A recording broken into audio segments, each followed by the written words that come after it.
What's up, everybody? Patrick LaRouche here from Evolve Restorative Therapy. You can find me at livepainfreeprocess.com.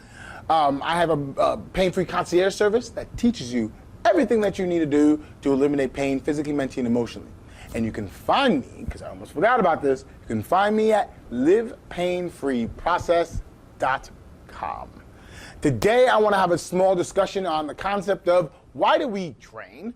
Why do we work out? Why do we do the things that we do to stay fit, right? I just want to feel better, people tell me. I want to do more with myself. And I'm like, I want you to realize that we have screwed up the way that our body's supposed to function, the way that it was designed, because of the society that we live in, right? People, you don't think, do you ever wonder what a caveman did? I do that all the time, right? Do you think he was lifting up boulders and saying, 1, 2, 3? I doubt it. Because he was foraging. He was like trying to survive. He was doing all these things, climbing mountains, fishing, swimming, doing everything he needed to do to get food for his family, to provide, to do more with stuff, mainly to survive. But you have to take that beginning portion of the way the body was designed and put it into this time. So no longer do we forage for food. No longer do we go out and hike for an hour, making it to the next village. Like, we got cars, we got bikes, we got food that gets delivered to us. I tell all my clients, convenience is a silent killer. And if you don't understand that, go back to my old video, Convenience is a Silent Killer, and watch that, because it is. The more convenient we make the world, the less adapt our body is to do stuff. It doesn't need to do stuff, so why should it? Because it's just getting dropped on us. You know, this is where I want you to start really taking a thought process. So the question lies is, why do we train? We train to work out, we train to do stuff, but it means absolutely nothing. I'm glad all you guys are doing those things. That's perfect. But when we do functional training, when we start working out, and we start lifting all these weights, we're getting buff, and we're getting toned, we're getting all this, we do it for these superficial reasons, and we forget all the squats, all the lunges, all that movement train stuff, all the cross-crawl pattern stuff that you do, like bird dogs, corrective exercise, bird dogs, hip presses, all that stuff means absolutely nothing if you can't get up and get down using those muscles. So if you train and do hip presses and try to get hip mobility down, and then you go along your day, and when you go to sit, you bend at the back, or you go to pick up something, you bend at the back, you're not training anything.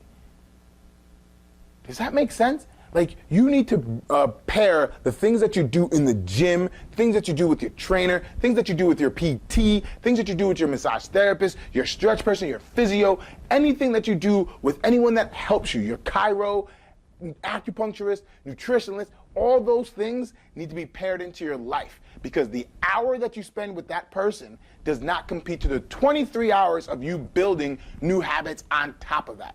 So that 1 hour needs to be spread across the rest of your day so you can build a habit of it, so you can actually use it. And when we're talking about muscle tissue wise, the more you use this muscle, the more it can condition itself to stay on the 24 hours. Because at first, what will happen is you will turn a muscle tissue on, it will start to work, and you will feel great until it gets tired. You don't know it gets tired. The central nervous system says that muscle tissue is tired, let's compensate, changes it, and you have no clue this is happening, changes it, and then you build a stronger habit with the rest of the hours that you have during that day, that week, that long enough time before you turn it back on.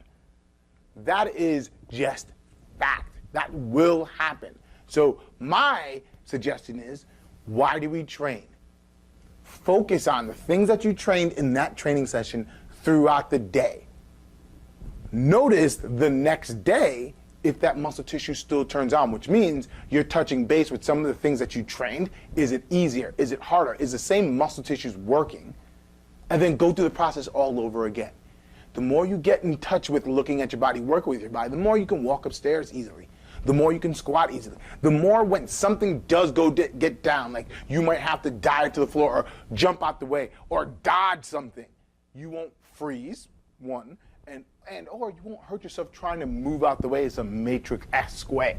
Like you'll be able to have core stability because you're working on core stability. That's what you train for. Every good trainer should actually have you using your transverse abdominal. Get you to learn how to make your body a solid unit and walk with, it's gonna feel robotic at first, but walk structured. That's the name of the game. So why do we train? To bring it into our everyday life. And bringing it into our everyday life conditions it to something amazing. So the next time you train, bring it into your everyday life. So answer me this one question. Comment down below. Say, I use this training mechanism. I train posterior chain, and this is what it looks like in my everyday life. I feel these muscles, like my hamstrings and my glute. I feel it when I sit down and when I get up. Something as easy as that. Talk to me. Tell me exactly what you're doing so other people can be like, oh wait, I can do this and this is what I'm supposed to be doing. Until next time, folks, later.